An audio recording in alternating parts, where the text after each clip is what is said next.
गुजरात, पंजाब, केरल और पश्चिम बंगाल की 5 विधानसभा सीटों के बाई इलेक्शंस खत्म हो चुके हैं। सोमवार को नतीजे जारी हो गए।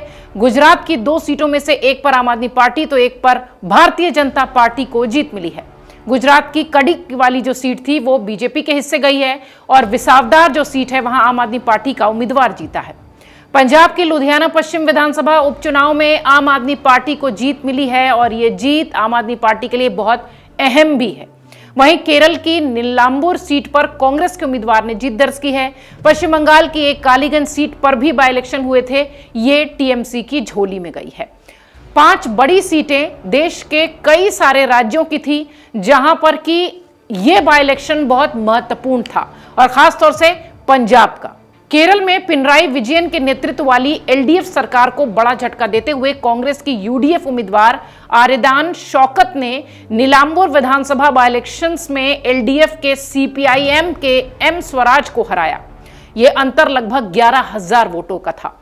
चुनाव आयोग की वेबसाइट के अनुसार 19 राउंड की मतगणना के बाद शौकत को 77,000 के आसपास वोट मिले, जो कि सीपीएम के एम स्वराज से 11,000 से कुछ ज्यादा वोटों की बढ़त के साथ थे। ये सीट मुख्यमंत्री पिनराई विजयन की अगुवाई वाली वाम लोकतांत्रिक मोर्चा के लिए प्रतिष्ठा से जुड़ी हुई सीट थी। इसलिए हमने कहा कि ये सीटें भले 5 थी, लेकिन हर राज्य में इन सीटों का बहुत महत्व था। इस सीट की अगर बात करें तो पीवी अनवर के इस्तीफे के बाद यह सीट खाली हुई थी। बीजेपी की तरफ से एडवोकेट मोहन जॉर्ज इस सीट के लिए मैदान में थे। अब बहुत महत्वपूर्ण सीट लुधियाना पश्चिम, जहां पर कांग्रेस और आम आदमी पार्टी की सीधी लड़ाई थी। आम आदमी पार्टी को जीत यहां मिली है। आम आदमी पार्टी के उम्मीदवार संजीव अरोड़ा ने पहले राउंड में ही बढ़त बनाए रखी थी और आखिरी राउंड तक यह बढ़त कायम रही। कांग्रेस के भारत भूषण आशु दूसरे नंबर पर रहे और बीजेपी के जीवन गुप्ता को यहां तीसरे स्थान से संतोष करना पड़ा।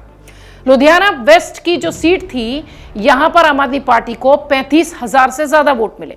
कांग्रेस के भारत भूषण आशु को 24,000 से ज्यादा वोट मिले थे और बीजेपी के हिस्से 20,323 के आसपास के वोट आए थे। शिरोमणि अकाली दल के पर उपकार सिंह घुम्मड़ ने भी यहां पर 8,000 वोट हासिल किए और 793 लोगों ने इस सीट पर नोटा का बटन दबाया। जीत के बाद संजीव अरोड़ा ने कहा कि मैं पार्टी, सभी कार्यकर्ताओं, विधायकों, सांसदों और पार्षदों का और खासतौर से मुख्यमंत्री और राष्ट्रीय संयोजक अरविंद केजरीवाल का धन्यवाद देता हूं। इसका पूरा श्रेय जनता को जाता है। मैं गुजरात उपचुनाव की जीत के लिए पूरी पार्टी को बधाई देना चाहता हूं। अरोड़ा साहब की जीत के बाद ये उत्साह दिखाई पड़ा।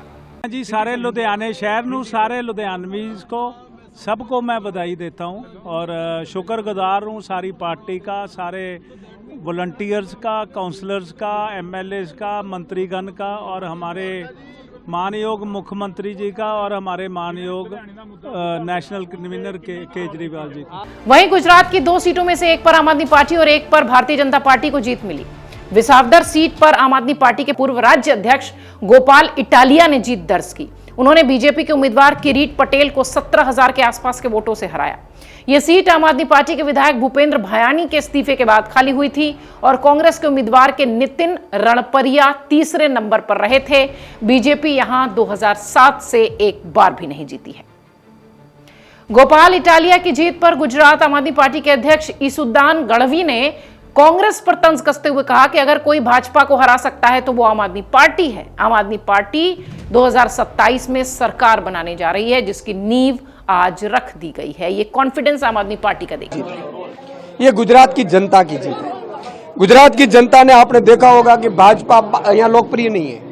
बार बार पैसों के दम पे, सत्ता के दम पे, अहंकार से खरीद फरोख्त करती है, लेकिन वो कांग्रेस के खरीद फरोख्त करते थे। कांग्रेस के 70 जितने विधायक चले गए, मतलब बड़े नेता चले गए और भाजपा में जिताकर चले गए, लेकिन आम आदमी पार्टी का एक बंदा वो लेकर गए वापस। जनता ने, आम आदमी पार्टी ने, लीडरों ने वो वापस सीट कब्जे कर ली।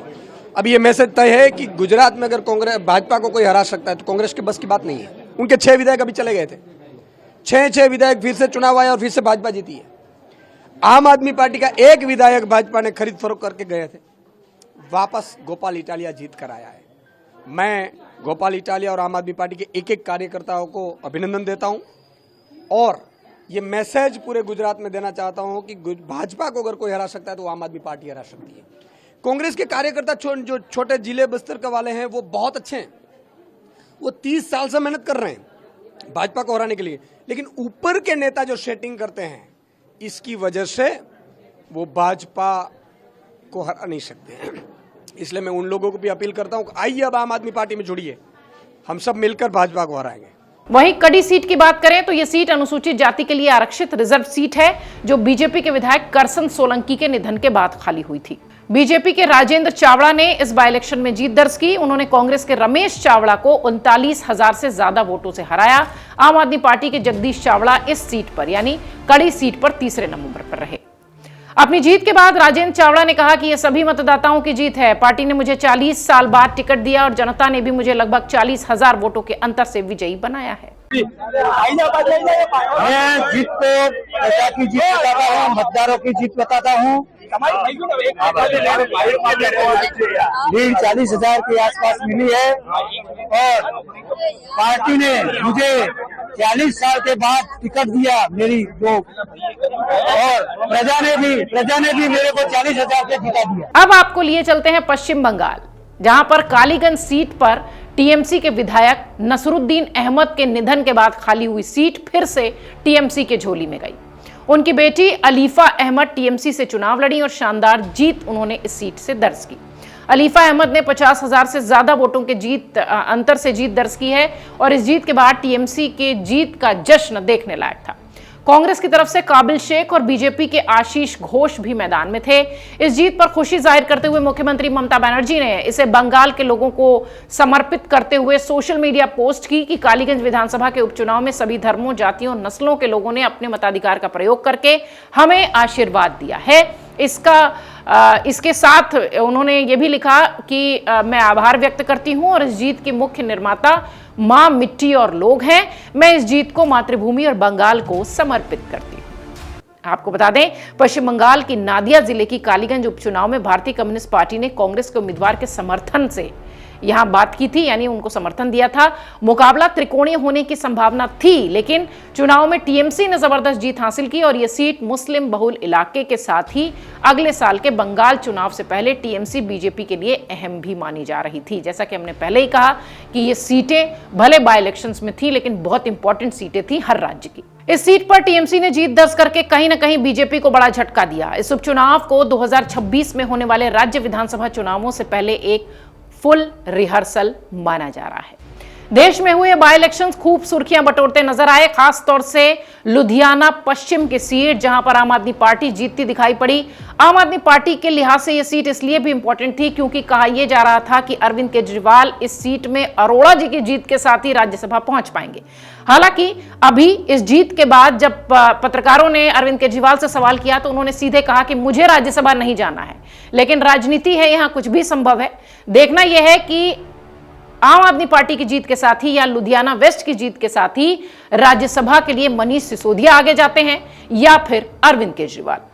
अगर आप ये वीडियो YouTube पर देख रहे हैं तो हमारे चैनल को सब्सक्राइब कर बेल आइकन दबाएं और Facebook पर देख रहे हैं तो हमारे पेज को लाइक करें।